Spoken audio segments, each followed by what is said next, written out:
서은아는 매일 같은 시간에 사무실 창문을 연다. 오전 10시 정각. 낡은 창틀이 삐걱거리는 소리와 함께 봄바람이 들어오면 그제야 그녀의 하루가 시작된다. 오래된 사진 속 사람들은 늘 같은 표정으로 그녀를 바라본다. 사라진 이름들, 불리지 않는 얼굴들. 은하는 그 사이에서 자신을 본다. 서 주무관님, 이번 주까지 1970년대 주민등록부 정리 마무리 가능하세요. 과장의 목소리가 복도 끝에서 들려온다. 은하는 고개를 끄덕이며 대답 대신 손을 들어 보인다. 말을 아끼는 게 습관이 된 지 오래다. 그녀는 36살 이 도시 기록관의 투명한 존재로 살아왔다.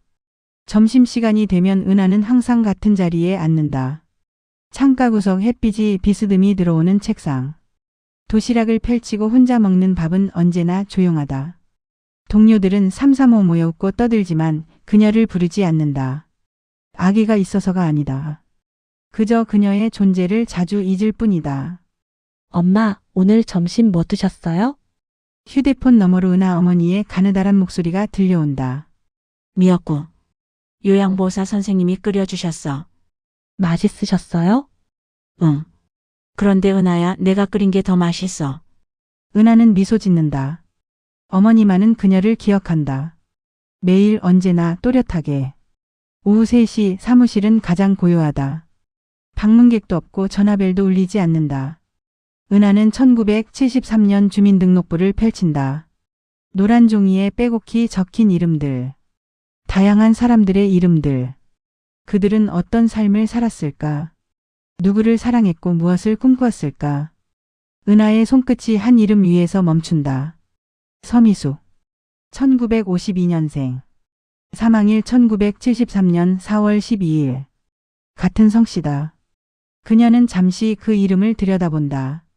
21살에 세상을 떠난 여자. 기록에는 사인도 가족관계도 적혀 있지 않다. 그저 존재했다가 사라진 이름. 은하는 알 수 없는 연민을 느낀다. 이 도시 어딘가에 서미숙을 기억하는 사람이 있을까? 퇴근 시간이 다가온다. 은하는 가방을 챙기며 휴대폰을 확인한다. 은하는 서둘러 사무실을 나선다. 지하철 안에서 그녀는 창밖을 바라본다. 지나가는 풍경들, 스쳐가는 사람들. 모두가 각자의 이야기를 안고 살아간다. 하지만 기억되는 이야기는 얼마나 될까? 집에 도착했을 때는 저녁 6시가 넘어 있었다. 은하는 현관문을 열고 안으로 들어선다. 엄마 다녀왔어요. 거실에서 텔레비전 소리만 들린다. 은하는 안방문을 연다. 어머니는 침대에 누워 눈을 감고 있다. 숨소리가 가늘다. 은하는 조심스럽게 다가가 어머니의 손을 잡는다. 차갑다. 엄마? 어머니가 천천히 눈을 뜬다. 희미한 미소를 짓는다. 은하 왔구나. 저녁 드셨어요? 아직 배가 안 고파서. 은하는 부엌으로 가서 죽을 끓인다. 어머니가 좋아하는 단호박죽. 냄비에서 김이 피어오르는 동안 그녀는 창밖을 바라본다. 적당하게 데워진 죽을 그릇에 덜어 가지런하게 식탁에 올려놓는다. 은하야, 내가 죽으면 너 혼자 괜찮겠니? 죽을 떠먹이던 은하의 손이 멈춘다. 엄마, 무슨 소리예요? 아직 멀었어요. 아니야, 나는 알아. 얼마 안 남았어. 어머니의 목소리는 담담하다. 은하는 고개를 숙인다. 눈물이 날 것 같아서. 엄마가 없으면 너를 기억해 줄 사람이 없잖아. 그게 무섭지 않니? 은하는 대답하지 못한다. 무섭다. 하지만 어머니 앞에서 무너지고 싶지 않다. 그날 밤 은하는 잠들지 못한다. 어머니의 말이 계속 맴돈다. 나를 기억해 줄 사람. 그녀는 일어나 책상 서랍을 연다. 오래된 사진 한 장이 나온다. 20살 때 찍은 증명사진. 짧은 머리, 어색한 미소. 은하는 그 사진을 들여다본다. 이른 아침 휴대폰이 울린다. 화면에 복지센터라는 글자가 뜬다. 은하는 전화를 받는다. 서은아 씨 맞으십니까? 어머님께서 등록하신 방문 요양보조 서비스 건으로 연락드렸습니다. 네, 말씀하세요. 내일 오전 10시에 보조원이 방문할 예정입니다. 혹시 댁에 계실 수 있으신가요? 은하는 잠시 망설인다. 출근을 해야 하지만 어머니의 상태를 생각하면 집에 있어야 할 것 같다. 네, 있겠습니다. 어머니의 병세가 깊어지던 날 방문 요양보조원이 온다는 연락을 받았을 때도 그녀는 그저 일상의 연장이라 생각했다. 낯선 사람이 집에 들어오는 것에 대한 불안은 있었지만 어머니를 혼자 둘 수 없다는 현실 앞에서 선택의 여지가 없었다. 다음 날 아침이 밝았다. 은하는 어머니께 아침 식사를 드리고 거실을 정리한다. 시계가 9시를 가리킬 때 그녀는 문득 궁금해진다. 오늘 올 요양보조원은 어떤 사람일까? 친절할까 무뚝뚝할까? 어머니와 잘 맞을까? 10시가 가까워진다. 은하는 소파에 앉아 현관문을 바라본다. 초인종이 울린다. 그녀는 심호흡을 하고 일어선다. 문을 열기 전까지는 모든 것이 그저 일상의 연장이었다. 하지만 문고리를 잡는 순간 은하는 안다. 무언가 달라질 것이라는 것을. 문 너머에서 누군가 기다리고 있고 그 사람이 들어오는 순간 그녀의 일정했던 삶의 변화가 생길 것이라는 것을. 은하는 천천히 문을 연다. 문 앞에 선 사람은 차미연이었다. 은하의 숨이 멈춘다. 시간이 거꾸로 흐르는 것 같다. 그 순간 모든 기억이 한순간에 밀려온다. 18살의 교실, 방과 후 문예 동아리실, 낡은 책상에 둘러앉아 시를 낭독하던 오후. 은하야, 미연의 목소리는 여전히 밝다. 그녀는 환하게 웃으며 손을 흔든다. 은하가 기억하는 18살의 미연은 지금과는 다르지만 그 웃음만큼은 똑같다. 어머 차미연. 은하의 목소리가 갈라진다. 미연은 현관 안을 들여다본다. 세상에 정말 너구나 명단 보고 혹시나 했는데. 서은아, 1989년생, 서울 은평구 너 맞지?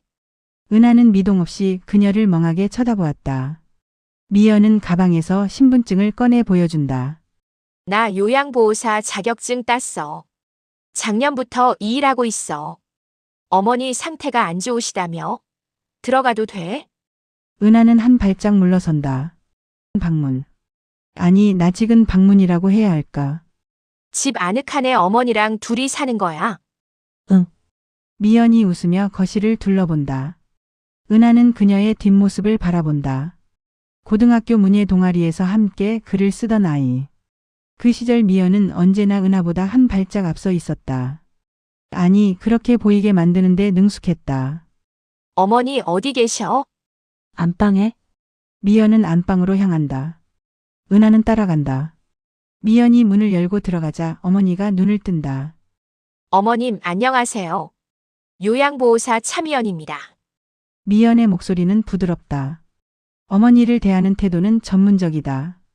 그녀는 어머니의 혈압을 재고 체온을 확인하고 침대 시트를 정리한다. 은하는 그 모습을 지켜본다. 미연은 능숙하다. 마치 이 일을 평생 해온 것처럼. 어머님 불편한 곳 없으세요? 괜찮아요. 은하가 잘 돌봐줘서. 미연이 고개를 돌려 은하를 본다. 그 눈빛에 무언가가 스친다. 은하는 그것을 읽을 수 없다. 은하는 원래 그런 애였어요. 착하고 성실하죠. 미연의 말투는 친근하지만 은하는 그 안에 숨겨진 무게를 느낀다. 원래 그러네. 그 말이 의미하는 것. 특별하지 않은 평범한 그저 그런. 어머니와의 상담이 끝나고 미연은 거실로 나온다. 이게 얼마만이야? 글쎄, 너 뭐하고 지내? 기록관에서 일해. 기록관. 아, 그거. 옛날 문서 정리하는 거. 응. 어울린다. 너 조용한 거 좋아했잖아. 미연은 웃는다. 은하는 대답하지 않는다. 학창시절 미연은 늘 은하의 성취를 가볍게 흘려보냈다. 은하가 백일장에서 장원을 받았을 때 미연은 이렇게 말했다. 운이 좋았지. 심사위원 취향이 딱 맞았나 봐. 은하가 전국 장문대회에서 입상했을 때도 마찬가지였다. 문 안에서 기억에 남은 거야. 그 말들은 칭찬보다 오래 남았다. 미연은 폭력을 쓰지 않았다. 소리를 지르거나 욕을 하지 않았다. 그저 은하를 스스로 의심하게 만드는데 능숙했다. 내가 정말 잘한 걸까? 내가 정말 특별한 걸까? 아니면 그냥 운이 좋았던 걸까? 너 그때 글 진짜 잘 썼잖아. 지금도 써? 은하는 고개를 젓는다. 왜? 재능 있었는데. 그냥 아깝다. 나는 지금도 가끔 써. SNS에 에세이 같은 거 올리는데 반응 좋아. 팔로워가 3,000명 넘어. 미연은 휴대폰을 꺼내 자신의 계정을 보여준다. 은하는 화면을 본다. 너도 해봐. 글 쓰는 거 좋아했잖아. 난 괜찮아. 왜? 부끄러워서? 미연의 목소리에 장난기가 섞여 있다. 하지만 은하는 그 안에 숨겨진 날카로움을 안다. 부끄러워서. 그 말은 은하가 겁이 많다는 뜻이다. 용기가 없다는 뜻이다. 바빠서. 바쁘면서도 시간은 내야지. 인생은 짧아. 미연은 일어서며 가방을 챙긴다. 다음 주 같은 시간에 올게. 어머님 상태 괜찮으시니까 일주일에 2번 정도면 될 것 같아. 응. 그럼 또 봐, 은하야. 미연은 현관문을 나선다. 가슴이 답답하다. 미연을 다시 만날 줄은 몰랐다. 아니, 평생 만나지 않을 거라고 생각했다. 은하는 안방으로 돌아간다. 어머니가 눈을 뜨고 있다.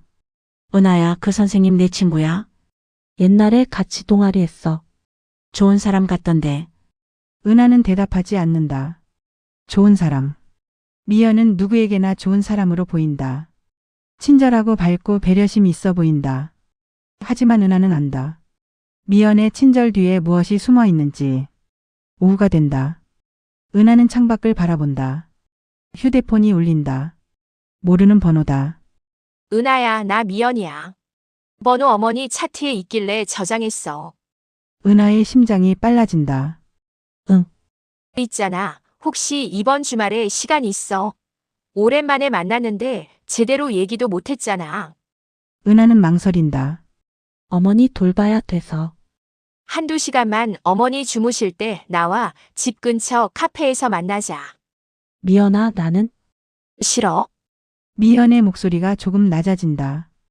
은하는 그 변화를 놓치지 않는다. 아니, 그게 아니라 그럼 이번 주 토요일 오후 3시. 내 집 앞 카페. 알았지? 미연은 대답을 기다리지 않고 전화를 끊는다. 은하는 휴대폰을 내려놓는다. 손이 떨린다. 그날 밤 은하는 오래된 일기장을 꺼낸다. 고등학교 시절 쓴 일기들. 그녀는 한 페이지를 펼친다. 오늘 100일장 결과가 나왔다. 장원을 받았다. 선생님이 축하한다고 하셨다. 하지만 미연이는 아무 말도 하지 않았다. 나중에 복도에서 만났을 때 그냥 웃으며 이렇게 말했다. 운 좋다. 나는 고맙다고 했다. 하지만 집에 오는 길에 계속 생각했다. 정말 운이었을까? 내 글이 정말 좋았던 걸까 아니면 그냥 운이었던 걸까? 은하는 일기장을 덮는다.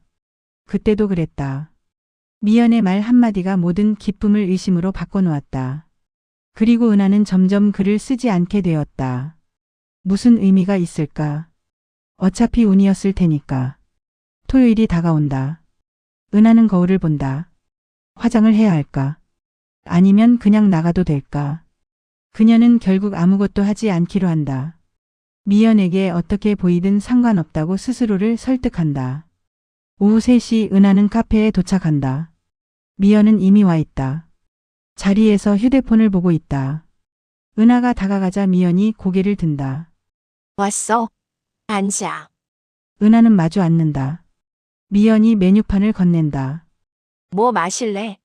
내가 살게. 아메리카노. 미연은 주문하고 은하를 바라본다. 그 시선이 불편하다. 너 안 변했다. 얼굴도 그대로고. 너도 거짓말. 나 많이 늙었어. 요양보호사 일이 생각보다 힘들어. 밤낮 없이 전화 오고 응급 상황도 많고. 미연은 한숨을 쉰다. 은하는 그녀를 바라본다. 피곤해 보인다. 눈 밑에 다크서클이 있고 손톱은 짧게 각여 있다. 왜 일하게 됐어? 미연이 잠시 망설인다. 할 수 있는 게 이것밖에 없어서. 그 말에 은하는 놀란다. 미연이 이렇게 솔직하게 말하는 걸 본 적이 없다. 대학 졸업하고 이것저것 해봤는데 다 안 맞더라. 회사 생활도 해봤고 프리랜서도 해봤는데 결국 여기까지 왔어. 미연이 은하를 보며 입을 뗀다. 너는 기록관 일 좋아? 은하는 고개를 끄덕인다. 진짜로? 응. 부럽다. 좋아하는 일 하면서 사는 거. 은하는 할 말을 잃는다. 미연이 자신을 부러워한다니. 그 말이 진심일까? 아니면 또 다른 방식으로 은하를 작게 만드는 걸까? 있잖아, 은하야. 미연의 목소리가 낮아진다. 나 어머니 차트 보면서 알았어. 내 어머니 시한부시지. 은하의 손이 떨린다. 의사가 뭐래? 길어야 3달. 미연은 고개를 끄덕인다. 힘들겠다. 혼자 감당하기. 은하는 눈물이 날 것 같아서 고개를 숙인다. 미연이 손을 뻗어 은하의 손을 잡는다. 내가 도와줄게. 어머니 돌아가실 때까지 내가 최선을 다할게. 그 순간 은하는 혼란스럽다. 이 사람이 진심일까? 아니면 이것도 하나의 방식일까? 은하를 약하게 만들고 의존하게 만들고 결국 다시 작게 만드는. 하지만 지금 은하에게는 선택의 여지가 없다. 어머니를 혼자 돌볼 수 없고 미연은 전문가다. 그녀가 필요하다. 고마워. 은하는 겨우 그 말을 꺼낸다. 미연은 웃는다. 그 웃음이 은하를 둘러싼다. 마치 그물처럼. 은하야, 결혼한다며? 미연의 목소리가 전화기 너머로 들려온 건 은하가 28살 되던 해 봄이었다. 은하는 휴대폰을 귀에서 떼고 화면을 확인했다. 5년 만의 연락이었다. 대학 졸업 후 연락이 끊겼던 미연이 어떻게 소식을 들었는지 알 수 없었다. 누구랑? 어떻게 만났어? 은하는 짧게 대답했다. 동네 도서관에서 만났다는 것, 그가 재활용 자재 창고에서 일한다는 것, 이름은 윤재혁이라는 것. 재활용. 뭐 괜찮은 직업이지. 요즘 환경이 중요하니까. 미연의 말투에는 어떤 의미가 숨어 있었다. 괜찮은 직업이라는 말은 훌륭한 직업이 아니라는 뜻이었다. 은하는 그것을 알았지만 대꾸하지 않았다. 행복해. 응. 다행이다. 너라도 잘 됐으면 좋겠어. 너라도. 그 말이 무엇을 의미하는지 은하는 알았다. 미연은 여전히 은하를 자신보다 아래에 두고 있었다. 결혼식은 소박했다. 하객은 20명도 되지 않았다. 은하의 어머니와 몇몇 친척들, 재혁의 직장 동료들. 미연은 오지 않았다. 축의금을 보내며 문자를 남겼다. 못 가서 미안해. 그날 일이 있어서 행복하게 살아. 은하는 상관없다고 생각했다. 오히려 미연이 없는 결혼식이 더 편했다. 재혁과 은하의 첫 만남은 도서관 열람실에서 은하가 자리를 찾지 못해 서성이고 있을 때였다. 재혁이 자신의 맞은편 자리를 가리키며 말했다. 여기 앉으세요. 그게 전부였다. 왜 자리가 없는지, 무엇을 공부하는지, 어디서 왔는지 묻지 않았다. 은하는 그 자리에 앉았다. 두 사람은 3달 동안 같은 테이블에서 책을 읽었다. 대화는 거의 없었다. 가끔 재혁이 물을 건네거나 은하가 고맙다고 고개를 숙이는 게 전부였다. 어느 날 재혁이 먼저 말을 걸었다. 저 혹시 커피 한잔 하실래요? 은하는 놀랐다. 그가 자신에게 관심이 있을 거라고는 생각하지 못했다. 왜요? 그냥 매일 마주 앉아 있으니까 얼굴은 알아야 할 것 같아서요. 재혁은 웃었다. 투박하지만 따뜻한 웃음이었다. 첫 데이트 날 재혁은 단정했고 조용했다. 하지만 은하는 그 침묵을 불편해하지 않았다. 넌 말이 없구나. 응, 원래 그래. 괜찮아, 나도 말 많은 사람 별로 안 좋아해. 그들은 천천히 가까워졌다. 재혁은 은하에게 자신의 일에 대해 이야기했다. 사람들이 버린 물건들을 모아서 다시 쓸 수 있게 만드는 일. 깨진 가구를 수리하고 낡은 금속을 분류하고 쓸모없어 보이는 것들에서 가치를 찾는 일. 사람들은 이 일을 낮게 봐 하지만 나는 좋아버려진 것들한테도 기회를 주는 거니까. 그 말을 들으며 은하는 생각했다. 재혁은 자신을 그렇게 보고 있는 걸까? 버려진 것에게 기회를 주듯 눈에 띄지 않는 은하에게 기회를 준 걸까? 어느 날 밤 재혁이 물었다. 왜 그렇게 조용해? 무슨 일 있었어? 은하는 오랫동안 대답하지 못했다. 그리고 천천히 입을 열었다. 원래 이래. 아니야. 재혁의 목소리는 확신에 차 있었다. 넌 조용한 게 아니라 깊은 거야. 말을 아끼는 사람, 함부로 하지 않는 사람. 그 말 하나로 은하는 처음으로 숨을 고를 수 있었다. 조용한 게 아니라 깊은 것. 그 해석이 은하를 구원했다. 미연의 말들이 만든 상처 위에 재혁의 말이 새로운 피부를 만들어 주었다. 결혼 생활은 넉넉하지 않았지만 안정적이었다. 재혁은 매일 새벽 5시에 일어나 창고로 갔다. 은하는 사무실에 출근했다. 저녁이 되면 두 사람은 작은 식탁에 마주 앉아 밥을 먹었다. 많은 대화는 없었지만 서로는 편안했다. 오늘은 무슨 일 했어? 응, 1980년대 출생신고서 정리했어. 어땠어? 응, 한 가족이 쌍둥이를 낳았는데 이름이 봄이랑 여름이었어. 재혁은 웃었다. 귀엽네. 가을이랑 겨울이는 안 나왔나 보네. 은하도 웃었다. 재혁과 함께 있으면 웃음이 나왔다. 특별한 일이 없어도 그저 함께 있는 것만으로. 결혼 2년차 은하는 임신했다. 아직 초기였다. 재혁은 손을 꼭 잡으며 말했다. 이름 뭐로 지을까? 아직 몰라, 남자인지 여자인지도. 그래도 생각해보자. 나는 겨울이가 좋은데. 왜? 봄, 여름, 가을 다음에는 겨울이잖아. 은하는 웃었다. 그리고 배에 손을 얹었다. 작은 생명이 그곳에 있었다. 어느 날 오후 사무실 책상에 앉아있던 은하의 휴대폰이 울렸다. 모르는 번호였다. 여보세요? 윤재혁 씨 보호자분이십니까? 남자의 목소리는 차갑고 공식적이었다. 네, 맞습니다. 119 구급대입니다. 남편분 회사 내에서 사고가 발생했습니다. 지금 환자분을 병원 응급실로 이송 중입니다. 은하의 세계가 멈췄다. 무슨 사고요? 현장에서 철제 구조물이 무너졌습니다. 자세한 사항은 병원에서 설명드리겠습니다. 전화가 끊겼다. 은하는 휴대폰을 쥔 채 그 자리에 얼어붙었다. 동료가 다가왔다. 은하 씨, 괜찮아요? 얼굴이 새하얘요. 은하는 대답할 수 없었다. 그녀는 가방을 집어들고 뛰쳐나갔다. 병원 응급실은 소독약 냄새와 신음소리로 가득했다. 은하는 접수대로 달려갔다. 윤재혁 어디 있어요? 간호사가 컴퓨터를 확인했다. 지금 수술 중입니다. 3층 수술실 대기실에서 기다려주세요. 은하는 계단을 올라갔다. 엘리베이터를 기다릴 수 없었다. 3층 복도는 하였다. 수술실 앞 대기실에는 재혁의 직장 동료 2명이 앉아 있었다. 재수 씨, 그들은 일어섰다. 얼굴에 죄책감이 가득했다. 무슨 일이에요? 그이는요? 철제 빔이 고정되지 않은 상태에서 무너졌습니다. 재혁이가 아래 있었어요. 은하의 다리에 힘이 풀렸다. 그녀는 의자에 주저앉았다. 수술은 6시간 걸렸다. 의사가 나왔을 때는 밤 10시였다.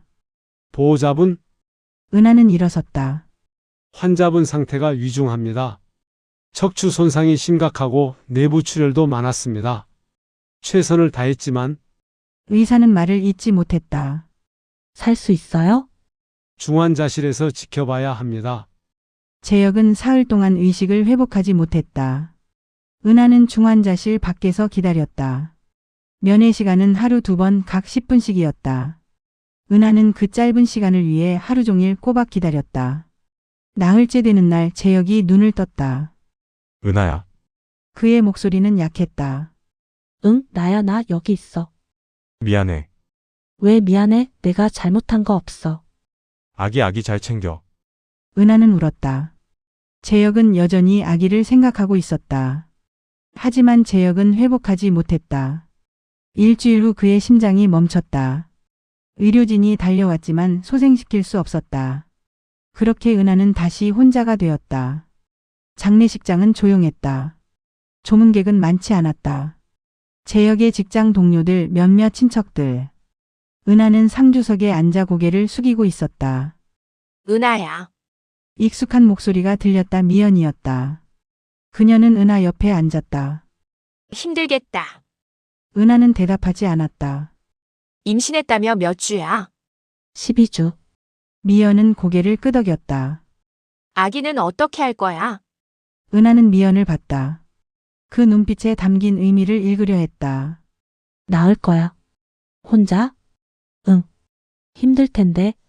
괜찮아. 미연은 한숨을 쉬었다. 그 말들은 애도보다 잔인했다. 은하의 가슴에 칼이 꽂히는 것 같았다. 조문객들이 떠나고 은하는 혼자 영정 앞에 앉았다. 재혁의 사진 속 얼굴은 웃고 있었다. 그는 항상 그렇게 웃었다. 은하는 배에 손을 얹었다. 아직 배는 나오지 않았다. 하지만 그 안에 생명이 있다는 걸 은하는 알았다. 엄마가 힘낼게. 아가. 아빠 빈자리 엄마가 꽉 채워줄게. 하지만 몇 주 후 산부인과를 방문한 은하의 하늘이 다시 한번 무너졌다. 유산 징후가 보입니다. 당장 입원하셔야 합니다. 여러 검사를 진행한 의사가 무겁게 입을 열었다. 죄송합니다. 태아 심장이 안 뛰네요. 은하는 수술실에 들어갔다. 그리고 겨울이를 보냈다. 몸도 마음도 무너져버린 은하는 마음을 추스르는데 몇 달이 걸렸다. 그러던 어느 날 핸드폰 알람 소리와 함께 한 통의 메시지가 은하에게 도착했다. 미연이었다. 들었어. 아기 일. 너무 안 됐다. 하지만 어쩌면 잘된 일일 수도 있어. 혼자 키우기 힘들었을 테니까. 은하는 휴대폰을 껐다. 그리고 다시는 미연의 연락을 받지 않기로 했다. 하지만 지금 몇 년이 지난 지금 미연은 다시 은하의 삶에 들어와 있었다. 어머니의 요양보호사로. 은하가 거부할 수 없는 방식으로. 아기를 잃은 후 은하는 한 달 동안 집 밖으로 나가지 않았다. 어머니가 매일 문을 두드렸다. 은하야, 밥 먹어야지. 괜찮아요. 문 좀 열어봐. 나중에요. 은하는 침대에 누워 천장을 바라봤다. 재혁이 페인트 칠을 하다가 묻힌 작은 얼룩이 보였다. 은하는 그걸 닦아내지 않았다. 이제 그 흔적만 남았다. 은하는 눈을 감았다. 잠이 오지 않았다. 약을 먹어도 소용없었다. 눈을 감으면 그날이 되살아났다. 병원 복도 의사의 표정, 중환자실의 냉기.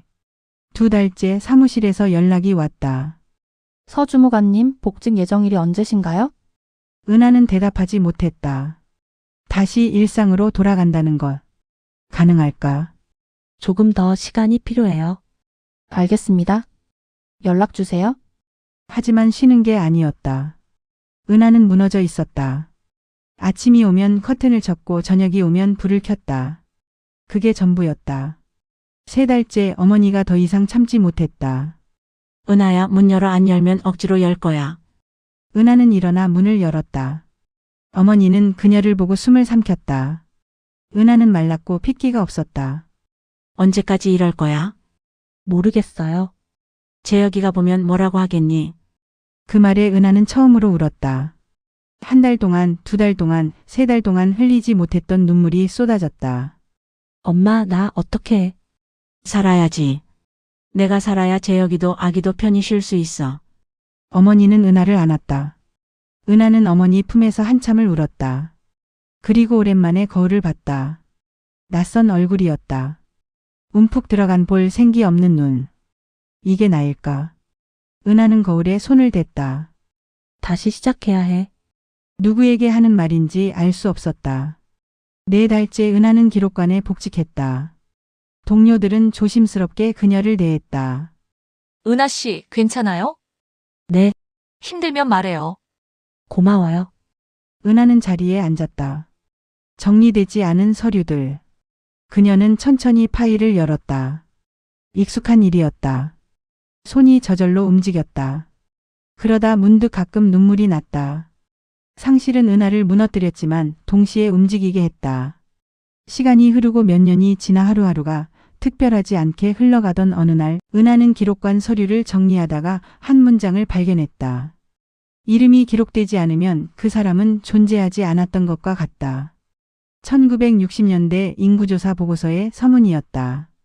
은하는 그 문장을 읽고 또 읽었다. 이름이 남지 않으면 존재도 사라진다. 재혁은 어떤 기록을 남겼을까? 아기는. 그리고 나는. 은하는 결심한 듯 펜을 들었다. 손이 떨렸다. 하지만 쓰기 시작했다. 그는 재활용 자재 창고에서 일했다. 버려진 것들에게 기회를 주는 사람이었다. 문장이 이어졌다. 재혁과의 첫 만남, 도서관 열람실, 커피 한 잔. 은하는 멈추지 않고 썼다. 손이 아팠지만 계속 썼다. 그는 내게 말했다. 너는 조용한 게 아니라 깊은 거라고. 글을 쓰는 동안 은하는 사라지는 것 같았다. 자신의 곁을 떠난 재혁도 옆에 있는 것 같았다. 한 달 동안 은하는 매일 밤 글을 썼다. 낮에는 일하고 밤에는 재혁을 기록했다. 20장이 되고 50장이 되었다. 어머니가 물었다. 요즘 얼굴이 좋아 보여. 글 쓰고 있어요. 뭐에 대해서? 재혁이요. 어머니는 고개를 끄덕였다. 그래 잊지 않는 게 좋아. 글이 100장을 넘었을 때 은하는 문득 생각했다. 이걸 누가 읽을까? 어머니? 아니면 나 혼자만? 그녀는 인터넷을 검색했다. 원고투고 출판사 신인상. 여러 공모전이 나왔다.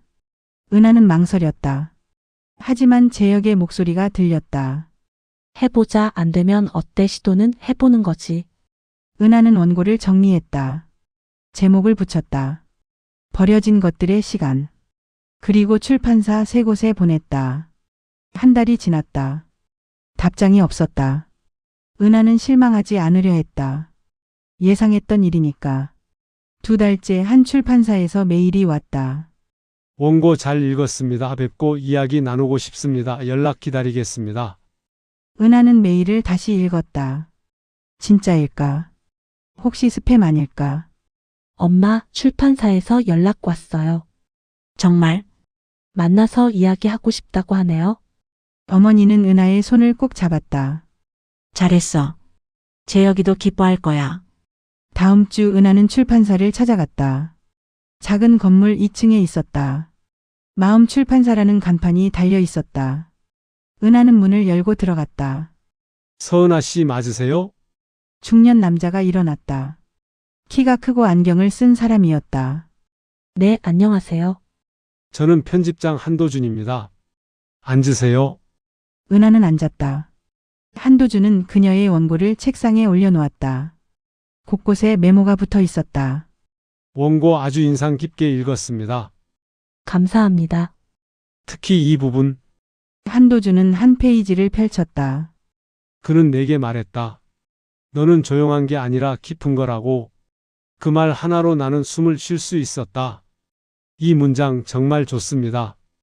은하는 그 페이지를 봤다. 재혁과의 첫 대화를 쓴 부분이었다. 혹시 본인 이야기인가요? 네, 남편분 이야기군요. 네. 몇 년 전 사고로. 한도준은 잠시 침묵했다. 힘드셨겠습니다. 괜찮아요. 편집장 한도준은 묻지 않았다. 과거도 상처도. 그는 다만 원고에 대해서만 이야기했다. 어떤 부분을 고치면 좋을지, 어떤 장면을 확장하면 좋을지.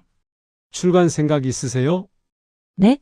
이 원고 책으로 만들고 싶습니다. 은하는 믿을 수 없었다. 정말요? 물론 수정은 필요합니다. 하지만 좋은 이야기예요. 사람들이 읽어야 할 이야기. 지금 이 문장 좋습니다. 그 말에 은하는 처음으로 현재에 서 있는 기분이 들었다. 과거에 갇혀있지 않고 미래를 두려워하지 않고 지금 이 순간에 출판사를 나오며 은하는 하늘을 올려다봤다. 봄이었다. 벚꽃이 피어 있었다. 재혁이 좋아하던 계절. 재혁아, 나 해냈어. 은하는 혼잣말을 했다. 바람이 불었다. 벚꽃잎이 날렸다. 그날 밤 은하는 다시 글을 썼다. 이번에는 재혁이 아니었다. 자신의 이야기였다.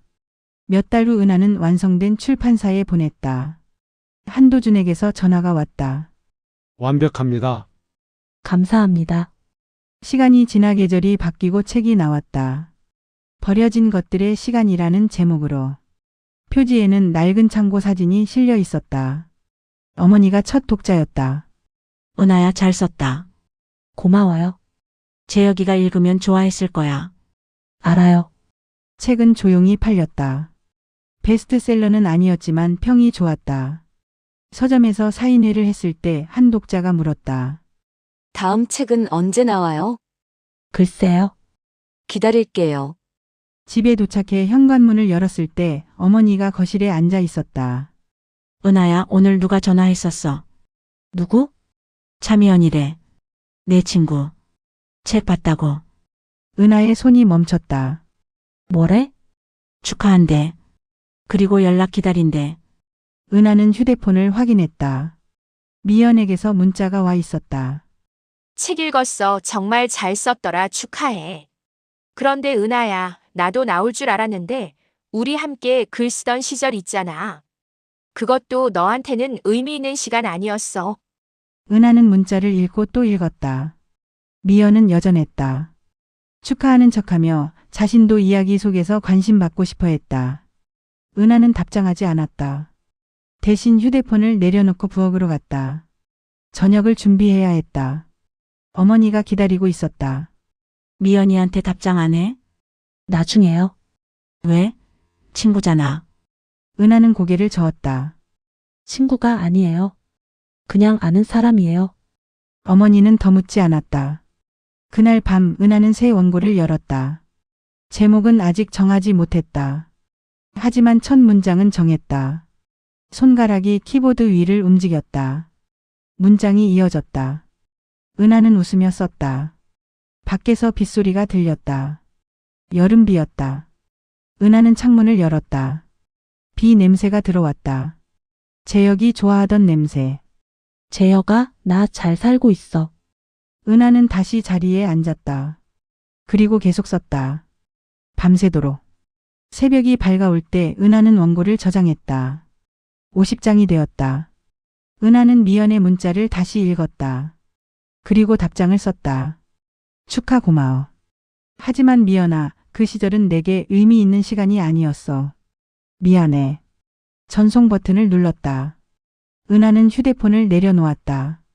새로운 아침이었다. 햇빛이 들어왔다. 은하는 일어나 커튼을 걷었다. 오늘도 잘 살아보자. 은하는 혼잣말을 하고 웃었다. 그리고 하루를 시작했다. 하지만 은하는 몰랐다. 미연이 그 답장을 받고 무엇을 생각했는지, 그리고 그녀가 무엇을 계획하고 있는지. 미연은 은하의 답장을 받은 후 사흘 동안 연락이 없었다. 그 주 주말 아침 현관벨이 울렸다. 미연은 예정에 없던 방문을 했다. 은하야, 나야. 은하는 안방에서 어머니를 돌보고 있었다. 잠깐만. 문을 열자 미연이 서 있었다. 평소와 달리 화장기 없는 얼굴이었다. 오늘 방문 예정 없었는데? 그냥 지나가다가 어머님 상태 확인하려고. 미연은 안으로 들어왔다. 하지만 안방으로 가지 않고 거실에 섰다. 은하야, 우리 얘기 좀 하자. 무슨 얘기? 문자 말이야.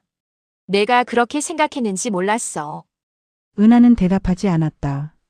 그 시절이 의미 없었다니. 우리 함께 글 쓰고 꿈 이야기하던 시간이. 미연아. 은하는 천천히 말했다. 난 그때 행복하지 않았어. 미연의 얼굴이 굳었다. 왜? 내가 나를 한 번도 인정해 준 적 없었으니까. 인정 안 했다니?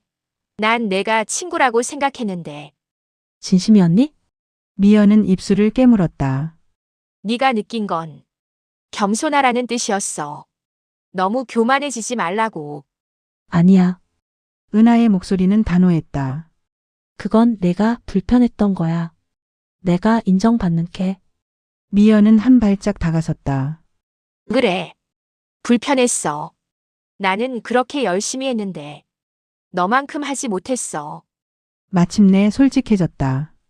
은하는 미연을 똑바로 봤다. 미연아, 그건 내가 못해서 그런 게 아니야. 알아. 하지만 내가 성공하는 걸 보는 게 힘들었어. 특히 요즘 내 책 보면서 미연의 목소리가 떨렸다. 나도 쓰고 싶었어. 책. 사람들이 읽어주는 글. 근데 나는 안 되더라. 은하는 잠시 침묵했다. 미안해. 그건 몰랐어. 미안해할 거 없어. 그냥 내가 부러웠어. 늘. 미연은 자리에서 일어났다. 나 이제 그만둘게. 어머님 요양보호. 왜? 이러고 있으면 너한테 더 못되게 굴 것 같아서. 나도 모르게. 미연은 고개를 끄덕였다. 그래. 그게 낫겠어. 그녀는 문을 나섰다. 은하는 그 뒷모습을 바라봤다. 미연이 그만둔 뒤로 복지센터에서 새로운 요양보호사를 보냈다. 새로운 요양보호사는 성실하게 어머니를 돌봤다. 은하는 안심했다. 또 한 번 계절이 바뀌고 은하의 두 번째 원고가 완성되었다. 며칠 후 출판사에서 전화가 왔다. 출판사의 반응은 더할 나위 없이 좋았다. 은하는 안도하는 마음으로 웃었다. 전화를 끊고 은하는 어머니 방으로 갔다. 어머니는 창밖을 보고 있었다. 엄마 책 또 나와요? 그래? 잘 됐네. 어머니의 목소리는 약했다. 엄마 괜찮아요? 응. 은하야, 네? 나 없어도 너 잘 살 수 있지? 은하의 눈에 눈물이 고였다. 엄마, 울지 마, 괜찮을 거야. 너 이제 혼자서도 잘 사니까. 아니에요. 엄마 없으면 안 돼요. 어머니는 은하의 손을 잡았다. 아니야, 너는 이제 강해. 책도 쓰고 사람들한테 인정도 받고. 엄마는 내가 너무 자랑스러워. 은하는 어머니 손을 꼭 쥐었다. 엄마가 있었으니까 가능했어요. 아니야, 내 힘이야. 그날 밤 은하는 어머니 곁에서 잤다. 어머니의 숨소리를 들으며 일주일 후 어머니는 잠든 채로 세상을 떠났다. 고통 없이 조용히. 장례식은 작았다. 조문객도 많지 않았다. 은하는 상주석에 앉아 조문객들을 맞았다. 한도준이 왔다. 삼가 고인의 명복을 빌겠습니다. 고마워요. 사무실 동료들도 왔다. 그들은 조용히 조문을 마치고 돌아갔다. 마지막 날 저녁 한 사람이 더 왔다. 미연이었다. 은하야, 은하는 놀라서 일어섰다. 미연아, 어머님, 와줘서 고마워. 미연은 영정 앞에 절했다. 그리고 은하를 봤다. 혼자 괜찮겠어? 괜찮아. 미연은 망설이다가 입을 열었다. 은하야, 미안해. 그동안 뭐가? 내 마음 아프게 한 것들. 나도 이제야 알 것 같아. 내가 왜 그랬는지. 은하는 미연을 바라봤다. 그녀의 눈에 진심이 보였다. 괜찮아. 다 지난 일이야. 응. 예전에는 너는 항상 작아 보였는데 이제는 아니야. 은하는 미소 지었다. 나도 그렇게 느껴. 미연은 가방에서 책 한 권을 꺼냈다. 버려진 것들의 시간이었다. 사인해 줄래? 은하는 펜을 들었다. 무엇을 쓸까 망설이다가 한 문장을 적었다. 미연에게. 우리 각자의 길을 잘 걸어가길. 은하. 미연은 책을 받아 읽었다. 그리고 고개를 끄덕였다. 그래. 각자의 길. 그녀는 돌아섰다. 은하는 그 뒷모습을 봤다. 이번에는 정말 마지막 같았다. 장례식이 끝나고 은하는 집으로 돌아왔다. 은하는 책상에 앉았다. 원고 파일을 열었다. 그녀는 자신의 이름이 적힌 원고를 바라보며 알았다. 이 삶은 누구에게도 증명하지 않아도 된다는 것을. 은하는 키보드에 손을 올렸다. 그리고 새 문장을 쓰기 시작했다. 밤이 깊었다. 은하는 계속 썼다. 창밖으로 달빛이 들어왔다. 재혁이 좋아하던 보름달이었다. 재혁아, 엄마. 나는 잘 살고 있어. 은하는 혼잣말을 하고 다시 화면을 봤다. 몇 달 후 새로운 책이 출간되었다. 제목은 남겨진 이름이었다. 표지에는 오래된 기록관 창문 사진이 실려 있었다. 출간 기념 북토크가 열렸다. 작은 서점이었지만 사람들이 가득 찼다. 은하는 단상에 올라 마이크를 잡았다. 안녕하세요. 서은하입니다. 박수가 터졌다. 은하는 잠시 숨을 고르고 말을 이었다. 저는 오랫동안 눈에 띄지 않는 사람으로 살았습니다. 제 목소리를 내는 게 두려웠어요. 청중들이 조용히 들었다. 하지만 알았어요. 제 이름은 제가 쓰는 거라는 걸. 누가 뭐라고 하든 제가 기록하면 그게 진실이 되는 거라는 걸. 한 독자가 손을 들었다. 작가님 힘들 때 어떻게 버텼어요? 은하는 잠시 생각했다. 글을 썼어요. 제 이야기를. 또 다른 독자가 물었다. 다음 책 계획 있으세요? 네, 계획 중입니다. 무슨 이야기인가요? 희망에 대한 이야기요. 다시 일어서는 사람들의. 박수가 다시 터졌다. 북토크가 끝나고 은하는 사인회를 했다. 한 명 한 명에게 정성껏 사인했다. 마지막 독자가 책을 내밀었다. 젊은 여자였다. 작가님, 저도 눈에 띄지 않는 사람이에요. 근데 작가님 책 읽고 용기 났어요. 뭘 하고 싶은데요? 그림요. 근데 자신이 없어요. 은하는 그 여자를 봤다. 과거의 자신 같았다. 해보세요. 안 되면 어때요? 시도는 해봐야죠. 재혁의 말이었다. 은하는 그 말을 전했다. 여자는 눈물을 글썽이며 고개를 끄덕였다. 감사합니다. 집으로 돌아오는 길 은하는 하늘을 올려다봤다. 별이 총총했다. 재혁아, 엄마 봤어? 나 잘하고 있지? 바람이 불었다. 따뜻한 바람이었다. 집에 도착해 은하는 책상에 앉았다. 첫 문장이 깜빡였다. 희망은 소리 없이 온다. 은하는 미소 지으며 타이핑하기 시작했다. 밤새도록. 새벽이 올 때까지. 창밖으로 해가 떠올랐다. 새로운 아침이었다. 은하는 원고를 저장하고 일어났다. 출근길 은하는 문득 사무실 앞에 섰다. 익숙한 건물. 좋은 아침입니다. 경비 아저씨가 인사했다. 좋은 아침이에요. 은하는 대답하고 안으로 들어갔다. 자신의 발소리가 들렸다. 또렷하게. 사무실 문을 열었다. 동료들과 인사했다. 은하는 자리에 앉아 컴퓨터를 켰다. 오늘 정리할 서류는 2000년대 출생신고서였다. 한 이름이 눈에 들어왔다. 서겨울. 2003년생. 은하의 손이 멈췄다. 태어나지 못한 은하의 아기의 이름. 그녀는 그 기록을 찬찬히 읽었다. 서겨울은 건강하게 자랐고 지금은 22살이 되었을 것이다. 잘 살고 있겠지? 은하는 혼잣말을 했다. 그리고 다음 서류로 넘어갔다. 저녁이 되어 은하는 퇴근했다. 집으로 가는 길 서점 앞을 지나쳤다. 서점 맨 앞줄 자신의 책이 진열되어 있었다. 남겨진 이름 마이너스 서은하. 은하는 멈춰 서서 그 책을 바라봤다. 감사합니다. 그녀는 누구에게 하는 말인지 몰랐다. 재혁에게, 어머니에게, 자기 자신에게. 은하는 집에 도착해 책상에 앉았다. 책상엔 어머니와 찍은 사진, 재혁과 찍은 사진, 고등학교 동아리 사진. 미연도 그 안에 있었다. 18살의 얼굴로 웃고 있었다. 은하는 그 사진을 오래 바라봤다. 원망은 없었지만 아쉬움이 있었다. 우리가 서로를 응원할 수 있었다면. 은하는 다시 원고를 쓰기 시작했다. 희망은 소리 없이 온다. 어느 날 문득 숨을 쉴 수 있게 된다. 손가락이 키보드 위를 달렸다. 문장이 흘러나왔다. 은하는 파일을 저장하고 창문을 열었다. 차가운 공기가 들어왔다. 별이 보였다. 무수히 많은 별들. 우리는 다 별이에요. 누구나. 보이지 않아도 작아 보여도. 은하는 혼자 말했다. 그리고 웃었다. 서은하는 조용히 자신의 이름을 다시 썼다. 이번에는 지워지지 않도록.